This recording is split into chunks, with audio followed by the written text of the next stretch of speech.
Assalamualaikum warahmatullahi wabarakatuh. Waalaikumsalam warahmatullahi wabarakatuh. Ya, apa kabar semuanya?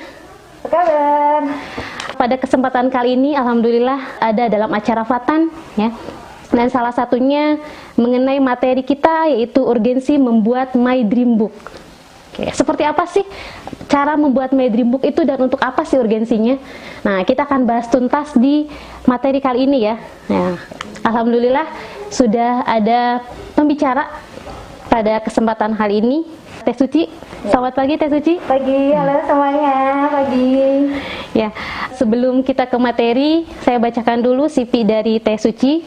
Teh Suci, nama lengkapnya Hayatining Suci Abdillah. Oke, kita panggil Teh Suci ya Teh ya. Oke. Lahir tanggal 17 Januari 1994. Alamatnya dari Kecamatan Nusa Herang, Kabupaten Kuningan, Jawa Barat. Riwayat pendidikannya 2008 sampai 2011 SMA Negeri 1 Kuningan. 2011 sampai 2016 Pendidikan Fisika UNJ. 2019 sampai sekarang sedang mengambil program master di ITB ya, dengan jurusan pengajaran fisika. Masya Allah. Achievementnya, Teh Suci ini beliau penerima beasiswa Sampurna Foundation tahun 2005. Saat SMP sudah menerima beasiswa ya? Masya Allah, alhamdulillah. Lalu penerima beasiswa bidik misi 2011 di Universitas Negeri Jakarta. Oke, kuliahnya juga beasiswa gitu ya. Oke. Kemudian dapat juga award LPDP Afirmasi 2018. Ya, sampai sekarang ya? Sampai sekarang. Oh, iya. Begitu, subhanallah ya, banyak sekali beasiswa yang beliau dapatkan ya.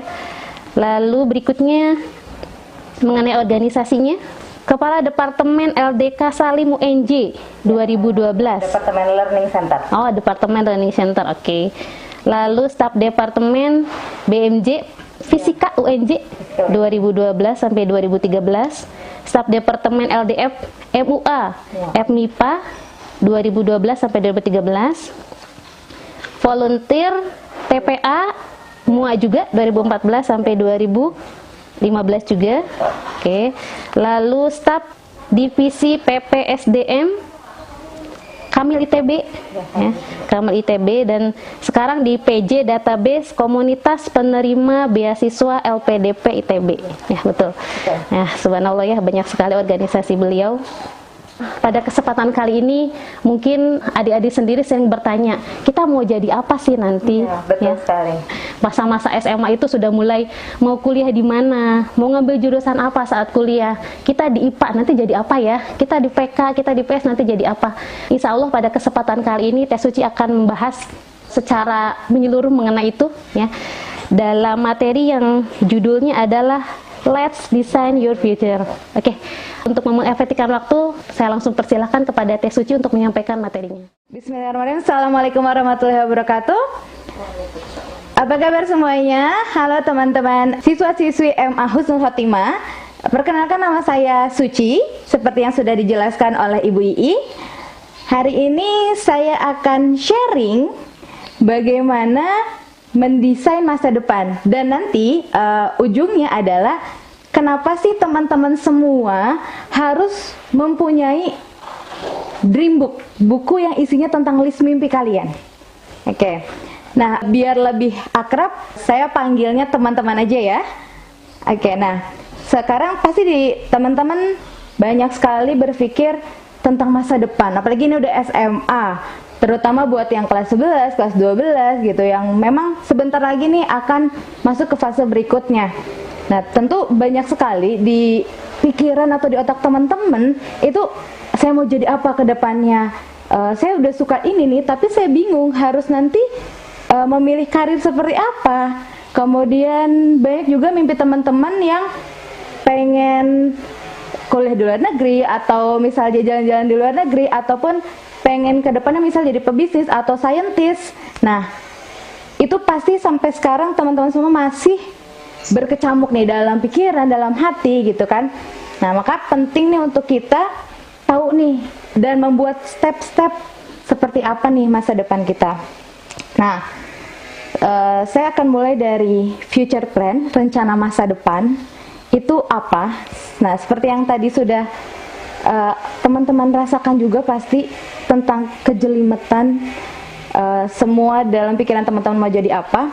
Maka yang perlu kita lakukan adalah kita bikin step-step atau anak tangga menuju kesuksesan kita di masa depan. Nah, di sini maka future plan atau rencana masa depan ini yang akan menjadi anak tangga teman-teman nih. Kedepannya harus seperti apa? Gimana sih untuk meraih mimpi teman-teman agar bisa terrealisasi? Terus kenapa sih perlu dan penting nggak sih gitu kan? Karena teman-teman bakal berpikir emang penting gitu ya untuk merencanakan masa depan. Nah ternyata itu tuh bener-bener hal yang urgent gitu loh, penting sekali gitu. Mungkin teman-teman juga pernah dengar ya, ya udahlah biarin aja masa depan mengalir seperti air gitu kan. Tapi ternyata tidak seperti itu. Nah teman-teman, kalau berdasarkan apa yang sudah saya alami, future plan ini atau rencana masa depan ini itu menjadi guide, menjadi pedoman, penuntun arah kemana kita akan melangkah. Nah kemudian yang selanjutnya menurut saya ini, rencana ini akan menjadi sebuah jalur gitu. Jadi ketika kita sudah tahu jalurnya yang mana, jadi kita tidak akan melenceng ke kanan ataupun ke kiri gitu. Jadi sudah lajurnya ini udah tepat gitu. Kemudian yang ketiga, teman-teman akan merasakan hidup yang lebih dinamis dan optimis. Karena apa? Karena ada satu tujuan atau banyak tujuan dan mimpi-mimpi teman ini yang akan dicapai. Jadi nggak ada tuh namanya pesimis, kemudian justru diam aja, statis gitu kan. Nah, dan satu lagi yang pastinya, waktu teman-teman ini tidak ada yang sia-sia karena semuanya teman-teman efektifkan untuk meraih mimpi itu.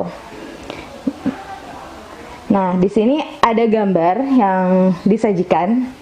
Jadi di sini gambar ini menurut saya pengen tahu nih, teman-teman berpikir sejenak. Kira-kira apa sih yang tergambar atau terlintas di benak teman-teman saat melihat gambar ini? Oke, kita lihat ya. Nah, terus di sini ada dua orang yang bercakap. Yang satu dia baru sadar. Ternyata saat itu masa depan dia sudah suram. Jadi dia baru sadar ketika masa depannya sudah suram. Dan apa yang dia lakukan ketika masa depan suram? Bukan dia mencari solusi, tapi ternyata dia menjadi pesimis. Dia merasa bahwa ya sudah terlanjur suram. Ya udah, lanjutin aja malas-malasannya. Nah, menurut teman-teman semua nih, kira-kira bener nggak sih yang kayak gini? Nah, kira-kira bisa sukses nggak sih kalau kayak gini terus? Nah, jawabannya pasti teman-teman udah tahu deh ya. Nah, selanjutnya ada gambar yang kedua. Di sini juga ada dua orang. Kita bandingkan dua orang ini. Yang satu di dalam benaknya atau dia sudah bisa memvisualisasikan atau menggambarkan seperti apa sih masa depannya dia nanti.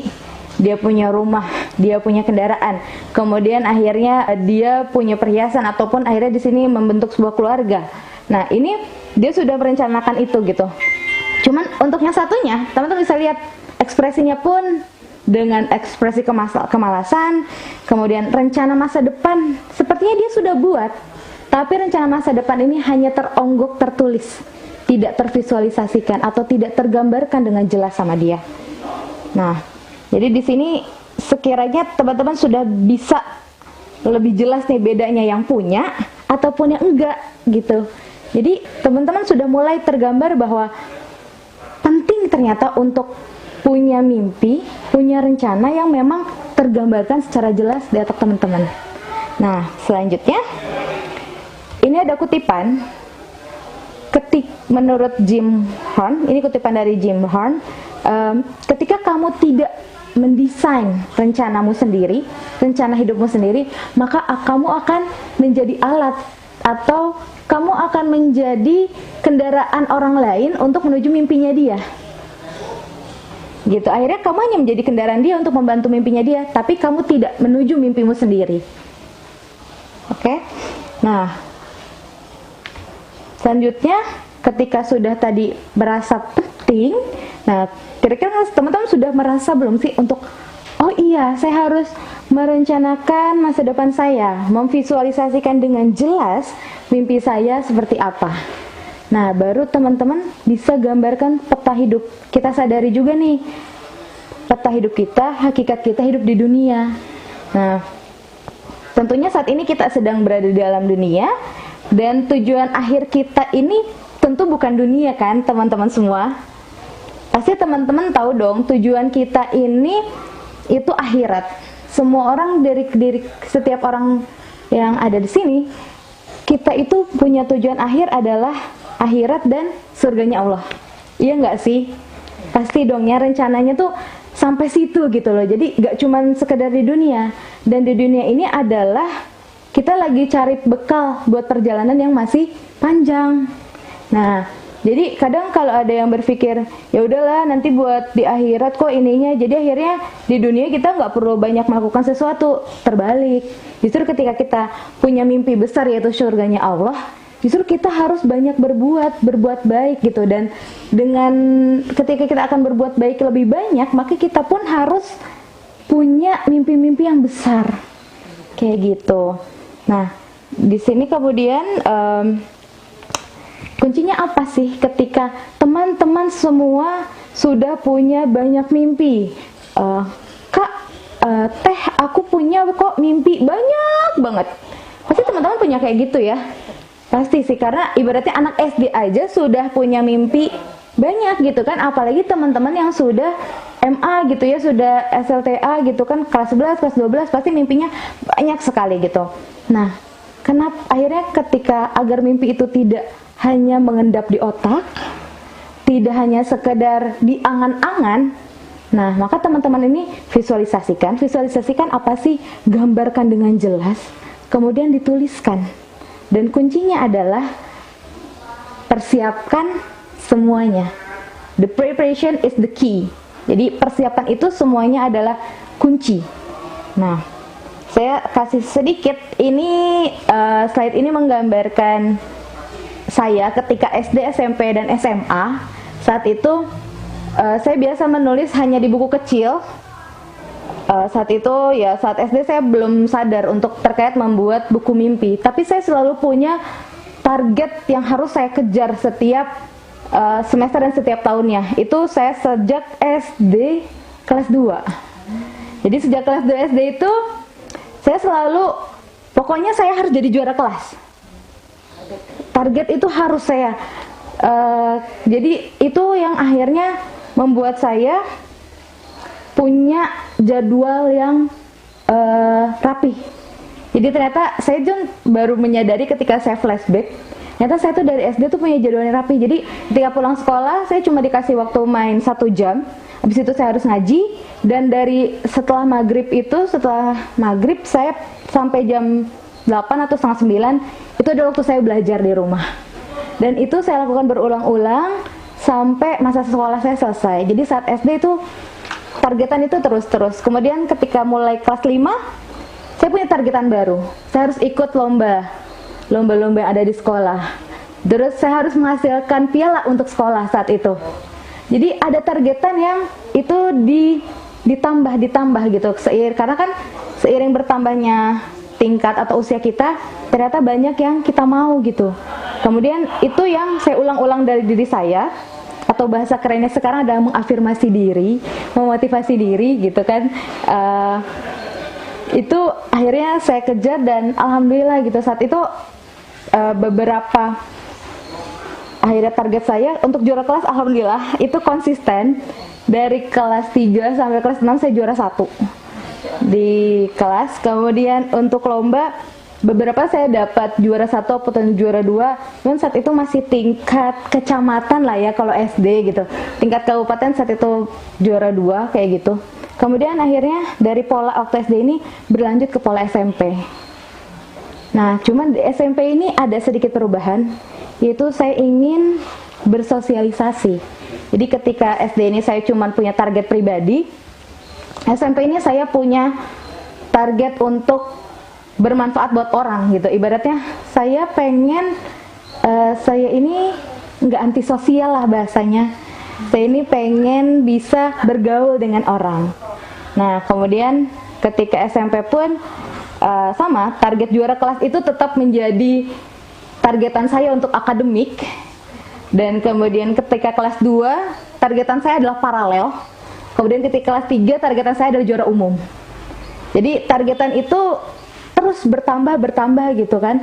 Kemudian saya juga akhirnya aktif di 4 organisasi di SMP.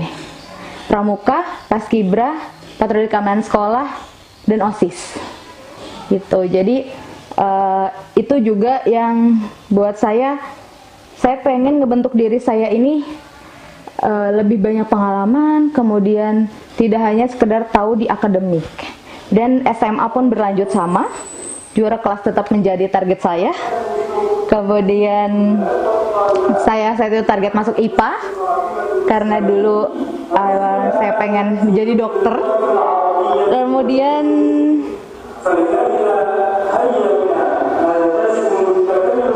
nanti ada kata-kata SMA. Oke, selanjutnya target-target itu juga berlanjut sampai SMA. Saat itu SMA juga sama, juara kelas tetap jadi target saya. Dan saat itu karena SMP itu saya punya target untuk masuk SMA favorit. Saat itu saya pengen SMA 2 karena masalah ekonomi keluarga, akhirnya keluarga lebih membiayai di SMA 1 dan saya masuk SMA 1. Dan ketika masuk SMA 1, tentu itu sekolah favorit, tapi saya pasang target untuk juara kelas saat itu. Karena ketika saya punya target itu, saya akan belajar dengan keras. Kemudian saat itu, ketika kelas 2, masuk IPA, kemudian saya punya target kampus yang saya mau. Awalnya saya bersikeras untuk masuk kedokteran UI. Padahal posibilitas untuk masuk kedokteran UI saat itu sangat kecil untuk jalur undangan. Ya, tapi itu kelas 2. Kemudian karena mimpi saya dari kecil itu pengen jadi dokter saat itu dan jadi guru. Nah, kemudian akhirnya ketika kelas 3 saya coba. Kemudian saya juga tetap daftar PMDK yang lain. Saat itu PMDK Polban. Kemudian akhirnya ketika senam PTN keluar hasilnya ternyata gagal. Gitu. Jadi akhirnya saya kadang nyebut ke diri saya banting setir. Saya ubah ke mimpi saya yang kedua, yaitu saya ingin jadi guru. Target saya tetap, saya harus masuk PTN. Tidak boleh di swasta saat itu. Dan karena lewat PTN ini saya cuma bisa kuliah saat itu di PTN dengan beasiswa. Tanpa itu saya nggak bisa kuliah. Jadi saya harus kejar itu. Nah, kemudian akhirnya saya berusaha keras, belajar sampai akhirnya lanjut sampai saya S1 di Universitas Negeri Jakarta. Nah, lalu bagaimana sih dengan kehidupan kampus saya? How about my college life? Nah, jadi mimpi itu tidak berhenti gitu. Ketika saya sudah masuk PTN, tidak lantas saya berhenti bermimpi. Justru ketika masuk PTN atau perguruan tinggi negeri, ketika saya kuliah S1, justru saya buat lagi target-target saya yang lain gitu. Jadi biasanya kalau untuk di buku itu adalah list mimpi saya yang banyak. Kemudian saya punya juga list yang semacam list tahunan atau selama 4 tahun. Jadi saya visualisasikan di kertas asturo kalau saya buat di kertas asturo, kemudian saya pajang di kamar. Kenapa? Karena ada rasa semangat ketika tiap saya lihat, oh iya, misal target IPK saya 4, maka saya akan lihat itu dan itu secara nggak langsung, oke, penyemangat betul. Jadi saya ketika saya malas, oh lihat target kamu itu loh, masa kamu malas gitu. Akhirnya saya mengafirmasi diri saya seperti itu. Maka saat itu dia masuk kampus karena merasa kalau kuliah itu kita menjadi dewasa muda sedikit lah ya, disebutnya kayak ya dewasa muda lah gitu. Karena kemudian saya bikin targetan akademik tetap saya buat dengan IP 4 saat itu. Kemudian saya aktif juga di organisasi kampus karena ada rasa senang ketika bisa aktif di organisasi seperti yang sudah saya rasakan ketika SMP maupun SMA. Maka di kampus pun saya ikut organisasi. Di tahun pertama saya ikut langsung 2 organisasi, satu itu BEM, kemudian yang selanjutnya adalah LDF yaitu Lembaga Dakwah Kampus. Ibaratnya kalau SMA itu rohis lah ya. Ini rohis kampus gitu, tingkat fakultas. Kemudian ketika aktif di kampus, nah ini juga saya merasa bahwa ketika di kampus ini lebih merasa bisa bermanfaat dan membantu banyak orang gitu.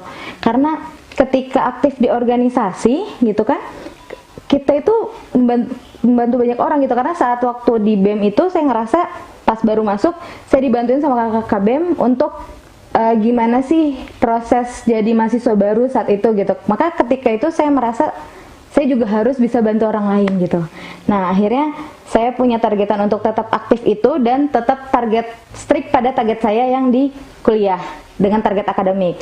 Selanjutnya karena saya dari keluarga yang kurang mampu lah, kurang mapan lah ya. Jadi akhirnya saya coba untuk membantu orang tua dengan nambah penghasilan.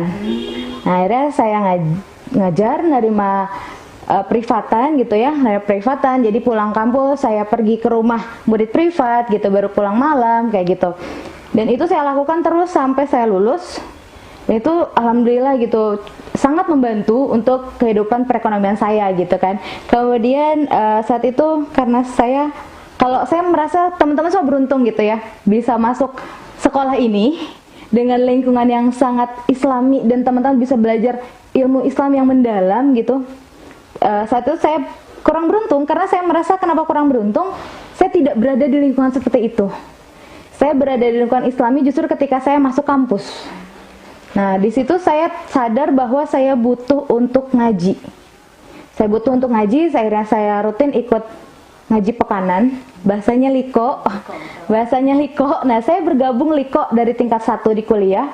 Kemudian karena saya merasa ngaji saya nggak baik gitu ya, tidak betul lah makhraj hurufnya ataupun hukum bacaannya. Akhirnya saya pun memperbaiki diri dengan saya punya target untuk membenahi bacaan Quran saya. Jadi ada target-target yang target akademik, kemudian target sosial, dan satunya lagi target spiritual yang saya buat ketika di S1 ini. Jadi lebih kompleks daripada saat jenjang sekolah. Nah kemudian di penghujung ketika tingkat 3, saya punya cita-cita untuk study abroad atau belajar ke luar negeri, yaitu dengan lanjut S2. Nah ini mimpi baru yang saya rancang dari tingkat 3 di kuliah gitu, dan akhirnya terrealisasi tapi tidak dengan study abroad, baru untuk study S2. Tapi mimpi saya itu lantas mati? Tidak, mimpi saya masih tetap tersimpan dan tertulis di dream book saya kayak gitu. Nah ini sih akhirnya apa yang sudah saya lakukan dalam membuat list mimpi saya dan realisasinya kayak gitu sih Bu. Ya, subhanallah sekali ya, materinya cukup mendalam sekali. Jadi mungkin teman-teman semua sekarang mulai terbuka pikirannya. Wah, kita harus punya mimpi gitu ya. Kita harus punya mimpi biar hidup kita itu terarah, kita mau kemana begitu ya. Lalu ini mengenai peta hidup juga mungkin sudah mulai terbayang ya. Betul. Sama ada di sini mulai terbayang. Oh, kita harus punya peta hidup. Bahkan katanya tadi seperti yang Teh Suci sampaikan, sebaiknya ditempel di dinding ya. Mungkin kalau di sini di asrama bisa ditempel di samping tempat tidur. Betul. Mungkin ya begitu. Ya seperti itu. Oke, mau boleh nanya dulu atau boleh? Boleh tanya dulu ya. Kita seling dulu. Kita tahu gimana sih cara bikinnya tadi ya. Iya, sebelum sekilas gimana cara saya membuat dream book saya gitu kan. Boleh ditanya dulu. Iya, boleh. Tadi yang saya simak bahwa Teh Suci ini katanya dari mulai SD sudah punya target gitu ya. Nah, bagaimana nih kalau adik-adik di sini yang belum punya target, apakah sudah terlambat atau bisa memulai dari sekarang? Jadi target ini itu tidak ada kata terlambat dalam membuat target. Jadi buat teman-teman semua yang saat ini belum pernah membuat target atau banyak target-target yang hanya ditulis dan terabaikan, nah itu tuh belum telat, benar-benar belum telat gitu, karena perjalanan teman-teman semua masih panjang sekali. Jadi teman-teman harus mulai secepatnya dan dari sekarang. Dan kuncinya adalah dimulai, jangan ditunda, karena ketika teman-teman hanya dalam angan-angan atau tidak dimulai, maka tidak akan pernah ada target yang terjadi gitu. Tidak pernah ada kata terlambat, hanya ketika teman-teman menunda, maka ada waktu yang terbuang gitu. Ibaratnya ketika teman-teman sudah baru mulai nih, ya udah kita tatap masa depan aja gitu, yang lalu biarlah berlalu gitu. Tapi jangan sampai teman-teman tunda lagi gitu. Ya, betul sekali. Lalu ada nih satu lagi pertanyaan. Salah satu mewakili di benak adik-adik di sini ya. Kan ini tuh pondok ya, gitu ya. Maksudnya di pondok itu ada di sini punya target yang banyak. Misalkan ada kegiatan asrama, lalu target tahfidz gitu ya, hafalan, hadis dan lain-lain. Serta kelas 11 ini sudah mulai aktif di OSHK, Organisasi Siswa Husnul Khotimah. Organisasi santri, maaf ya.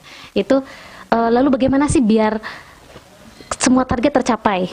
Kadang kan gini, ada yang saya mah mau fokus aja ke akademis gitu, nggak mau ikut-ikutan organisasi gitu. Ada yang berpikir begitu, atau ada yang sebaliknya, saya mah mau aktif aja lah di organisasi akademis nanti gitu. Nah, bagaimana caranya biar tetap balance?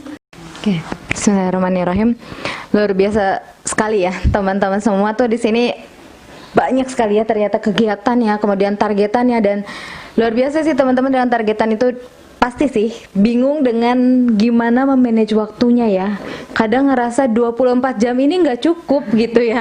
Boleh nggak ditambah gitu. Cuman ya kita punya waktu 24 jam. Semua orang punya waktu 24 jam. Nah, di sini yang tahu kapasitas diri itu teman-teman semua. Teman-teman tahu kapasitas diri teman-teman, karena setiap manusia ini ada yang ibaratnya punya kelebihan, ada yang memang unggul di satu gitu. Karena saya pun berteman dengan banyak orang, itu mereka punya kelemahan dan kelebihan masing-masing gitu. Tapi yang pasti teman-teman bikin yang namanya time schedule, maksudnya waktu atau schedule harian teman-teman itu membagi waktu 24 jam itu seperti apa. Nah, biasanya kan target itu paling besar, kemudian akan teman-teman rincikan lagi jadi target paling kecil, dan akhirnya jadi target harian. Nah, seperti hafalan, kemudian amalan-amalan ibadah juga kan kita ada target harian, nah kayak gitu. Jadi ada 24 jam ini teman-teman bagi, mana berapa jam teman-teman butuh waktu untuk menghafal dan memurajaah, kemudian berapa dengan kemudian waktu teman-teman belajar akademik, yaitu di saat jam sekolah, kemudian jam organisasi, kemudian juga jam mereview kembali materi pelajaran teman-teman, dan itu harus dituliskan. Jadi jam berapa sampai jam berapa, kemudian kapan waktu teman-teman istirahat, bahkan waktu untuk sholat, istirahat, makan, itu teman-teman rencanakan kayak gitu. Jadi akhirnya kenapa akhirnya waktunya maksimal. Jadi dan semuanya itu tetap strict pada koridor.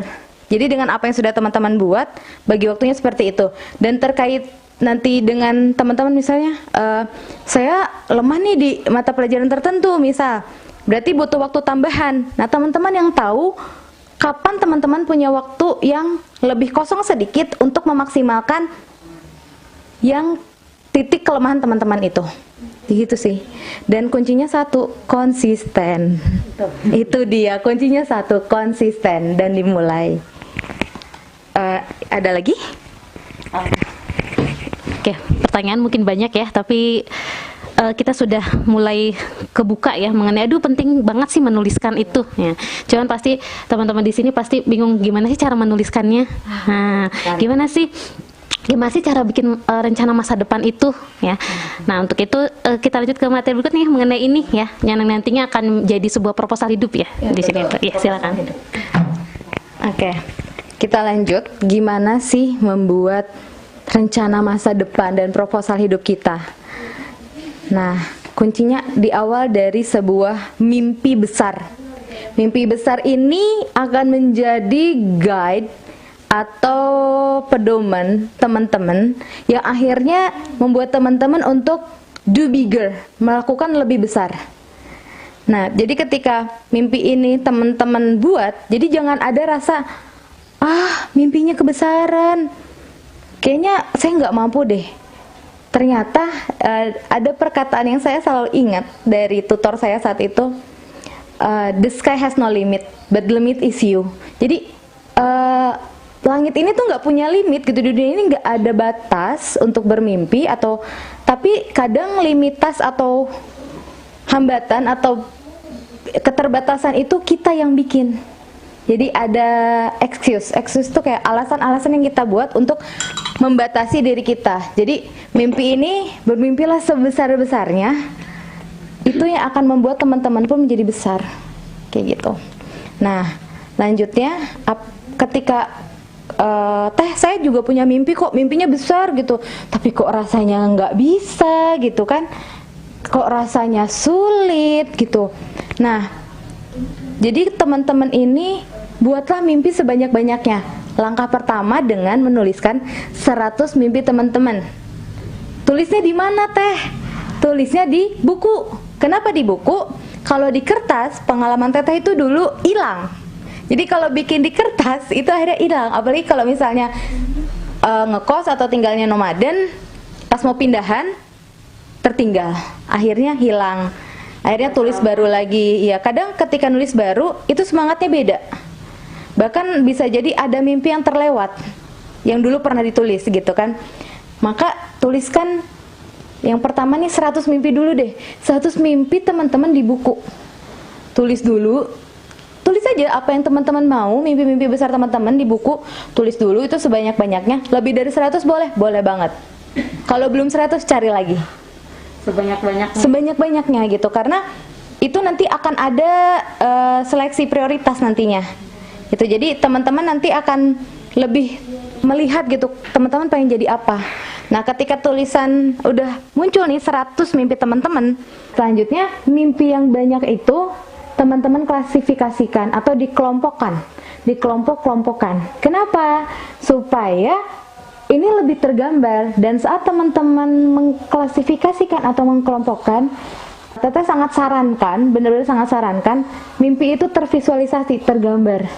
Jadi ketika misalnya mimpi untuk jadi engineer gitu, teman-teman bayangkan posisi teman-teman, wajah teman-teman jadi engineer dengan seragam seperti apa, bayangkan seperti itu.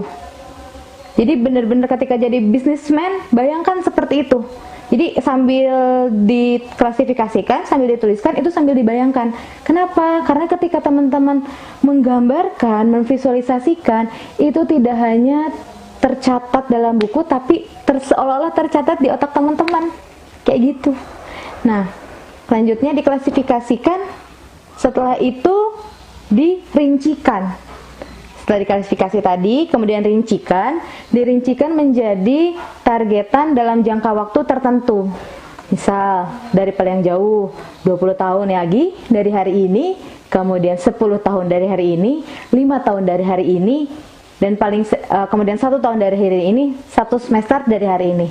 Dan juga to-do list harian. Jadi dari yang paling besar mimpi yang banyak itu setelah diklasifikasi, buat jangka waktunya kapan teman-teman bakal mencapai mimpi-mimpi itu. Kayak gitu. Jadi kenapa? Biar tergambar juga action atau hal kayak apa sih yang langkah kayak apa yang bakal teman-teman ambil untuk mencapai 100 mimpi yang sudah teman-teman tuliskan. Kayak gitu. Oke, selanjutnya ini klasifikasinya. Jadi kalau saya juga ini tuh membagi 4, pribadi, akademik, sosial, karir. Nah, untuk pribadi ini saya masukkan adalah apa mimpi saya atau targetan saya untuk diri saya pribadi. Biasanya soft skill atau keterampilan diri, kemudian target ruhiyah. Jadi target ruhiyah yaitu hafalan, kemudian amalan yaumiyah, amalan-amalan pribadi gitu kan, targetannya seperti apa. Nah, itu masuk ke bagian pribadi. Kemudian kalau saya masukkan itu, terus buku yang saya baca juga saya masukkan ke, kalau untuk pengembangan diri masukkan ke pribadi. Kemudian target akademik teman-teman, tadi yang saya sudah punya akademik ini dari SD malah ya kalau saya punyanya. Kemudian target sosial, teman-teman untuk bersosialisasi atau di lingkungan sosial, teman-teman targetnya seperti apa. Dari mimpi yang tadi tuh, oh saya mau bisa membantu banyak orang, saya mau punya yayasan ibaratnya. Nah, itu yang membantu banyak orang, itu bisa jadi target sosial teman-teman. Atau misalnya teman-teman mau berbagi dengan cara apa, itu bisa. Dan bisa juga buat proyek sosial kayak gitu. Kemudian karir, nah ini karir biasanya teman-teman fokus ke sini nih. Nah, ini juga karir ini divisualisasikan. Nah, karir ini sebenarnya ditunjang dari 3 yang tadi. Kalau saya pribadi ditunjang dari 3 yang tadi karir ini, pribadi, akademik, sosial. Jadi semua yang kita buat ini, mimpi ini kayak satu padu, satu jalan, akhirnya membuat diri kita yang utuh gitu, dan dengan target-target mimpi yang ada kayak gitu. Jadi sekali lagi Pokoknya mimpilah sebesar-besarnya dan visualisasikan dengan jelas. Kayak gitu. Oke. Nah, kemudian pasti teman-teman nanya, terus kalau udah kayak gitu gimana? Udah ditulis mimpinya, udah dibuat semua to-do listnya gitu kan, udah dibuat targetannya. Nah, kalau saya pelajari itu ada SMART, ada spesifik yang tadi kita udah bikin spesifik itu teman-teman buat, atau saya buatnya spesifik kayak gitu, kemudian terukur, kemudian bisa dicapai, relevan, dan ada waktunya tadi. Itu. Jadi penting pokoknya action buat dream book teman-teman sendiri. Kalau teman-teman orangnya visual seperti saya, buat tempellah di dinding. Kalau saya juga bikin ketika saya udah ngerasa down, saya cari tulisan yang untuk menasihati diri saya sendiri, betul. Tulisan-tulisan penyemangat untuk menasihati diri saya sendiri, saya tempel. Biasanya deket cermin, karena sering bercermin, biasanya kayak gitu. Atau deket tempat yang sering dilihat sama teman-teman. Misalnya tempat tidur, iya gitu. Biasanya paling deket, emang paling seneng deket ranjang sih. Sebelum tidur bisa ke teman-teman mengafirmasi diri. Nah, udah dari situ, ini ada kata kunci, dreams, bermimpilah, kemudian plans, rencanakan semuanya, baru teman-teman dapat goalsnya, kayak gitu. Itu dari saya terkait materi, atau saya ngerasanya lebih sharing sih, tapi ini apa yang sudah saya lakukan gitu ya, seperti itu. Kalau untuk pengalaman jelasnya kita enaknya tanya jawab, mungkin boleh Bu. Nah, kalau saya semuanya ketika saya merasa diri saya yang sekarang ini semuanya berawal dari 2 mimpi saya sejak SD. Apa itu? Jadi saya sejak SD itu saya cuma punya 2 mimpi karir waktu itu, karena namanya anak SD ya, mikirnya profesi, karir mau jadi apa gitu. Saya cuma punya 2, jadi guru atau jadi dokter. Kebanyakan gitu ya? Iya, kebanyakan anak kecil kayak gitu. Tapi ternyata kalau yang lain itu berubah-ubah, kalau saya ternyata sampai SMA cuma 2, memang itu aja. Jadi guru, dokter. Maka dan saya merasa ketika saya mau jadi dokter, saya harus belajar keras. Makanya targetan saya yaitu dia, akademik, kemudian tapi saya juga harus melatih supaya bahasa kerennya sekarang biar nggak antisosial gitu ya. Saya juga belajar untuk berorganisasi. Nah, itu sih 2 mimpi itu akhirnya membentuk saya sampai sekarang. Saya juga masih berproses ya. Jadi goal saya belum selesai. Saya juga masih punya banyak mimpi yang belum saya raih gitu. Dan saya visualisasikan mimpi itu gitu. Nah, jadi teman-teman tetap bermimpilah terus. Ketika 100 ini sudah tercapai, buat lagi yang baru.